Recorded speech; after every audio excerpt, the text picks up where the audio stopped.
नमस्कार, मैं मोहम्मद आसिफ। नेशनल समाचार में आप सबका स्वागत है। अमेरिका में पिछले एक हफ्तों में जो है हिंसा को लेकर बवाल मचा हुआ था, और वो इसलिए क्योंकि अमेरिका के राष्ट्रपति डोनाल्ड ट्रंप के जितने भी समर्थक थे उन्होंने संसद भवन में जो है हंगामा कर दिया, और जिसमें कई लोगों की जानें चली गई। हंगामा नहीं, हिंसा पर उतर आए थे। वो इसलिए क्योंकि अब जो है ट्रंप सरकार जो है गिरने वाली थी, ये क्योंकि वो हार गए थे। और लेकिन उस टाइम जो है आधिकारिक रूप से जो है ये ऐलान नहीं हुआ था कि ट्रंप पूरी तरह से हार गए हैं, लेकिन उन्हें ये आशंका थी, उन्हें लग गया था कि अब मैं पूरी तरह से हार चुका हूं।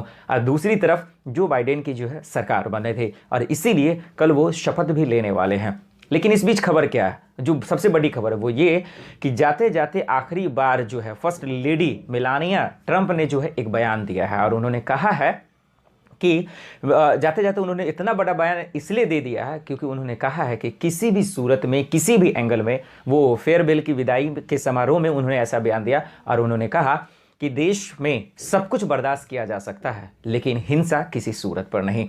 तो जाते जाते उसका ये गंभीर बयान एक अपने आप में सवाल खड़ा करता है कि अमेरिका के इतिहास में जिंदगी में कभी भी ये घटना नहीं आई थी, जो हिंसा की खबरें हैं वो पूरे इतिहास में कभी नहीं आया था, लेकिन ऐसा अमेरिका में भी हो गया, और वो भी डोनाल्ड ट्रंप की मौजूदगी में। डोनाल्ड ट्रंप के समर्थन नहीं किया, इस बात का बजब्ते जो है प्रूफ है, और उसमें कई लोगों की जानी चली गई।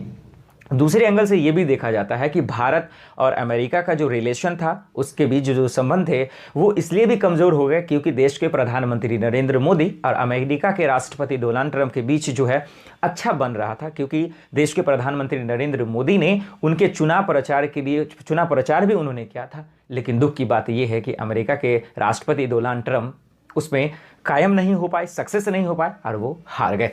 अब देखना ये होगा कि जो बाइडेन की नई सरकार कल से शुरू हो जाएगी, वो शपथ लेंगे, उससे जो है भारत के रिलेशन कैसे रहते हैं वो तो आने वाले वक्त में पता चलेगा। लेकिन एक चीज़ साफ जाहिर हो गया है कि सत्ता में आने के बाद जिस भी सरकार के पास अहंकार होता है वो बहुत जल्द ही डूब जाता है, क्योंकि अमेरिका, खास करके ट्रंप का जिस तरह का रवैया था, उसका जिस तरह से लोगों के साथ व्यवहार था, लोगों के साथ उन्होंने जिस तरह से मददें की, वो उसमें पूरी तरह से नाकाम साबित हुआ। उसका प्रमाण बहुत सारा है, लेकिन जाते जाते मैं सिर्फ एक दो देता हूँ। पहला ये कि कोरोना महामारी सिर्फ अमेरिका में नहीं पूरी दुनिया में तबाही मचाई, और जिसमें अमेरिका भी पूरी तरह से फेल रहा, क्योंकि सबसे ज़्यादा मौत के आंकड़े अमेरिका में आए।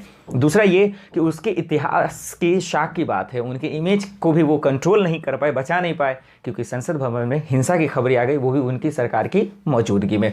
तो इससे साफ जाहिर है कि इतिहास जो अमेरिका का जो बना हुआ था, जो सबसे शक्तिशाली देश था, जो सबसे शक्तिशाली लोकतंत्र वाला देश था, वो अब नहीं रहा। तो अब देखना होगा कि जो बाइडेन की जो नई सरकार है वो किस तरह की रहती है। और वहीं जो मेलानिया ट्रंप ने जो बयान दिया है कि जो है देश में सब कुछ बर्दाश्त है, हिंसा बर्दाश्त नहीं है, ये उनका बयान बहुत सही है, इसलिए भी क्योंकि देश में सब होता है, पॉलिटिकल एंगल से नफरतें भी होती हैं एक दूसरे के बीच में, लोकतंत्र में आपसी सहमति भी होती है, विपक्ष भी होता है, लेकिन हिंसा किसी भी सूरत में किसी के लिए अच्छा नहीं होता है।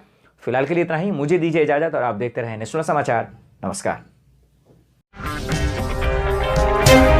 अगर आपको हमारा वीडियो पसंद आया हो तो इसे लाइक करें, हमारे चैनल को सब्सक्राइब करें, और हाँ, बेल आइकन दबाना ना भूलें ताकि आप तक हमारे वीडियो की नोटिफिकेशन पहुंचती रहे।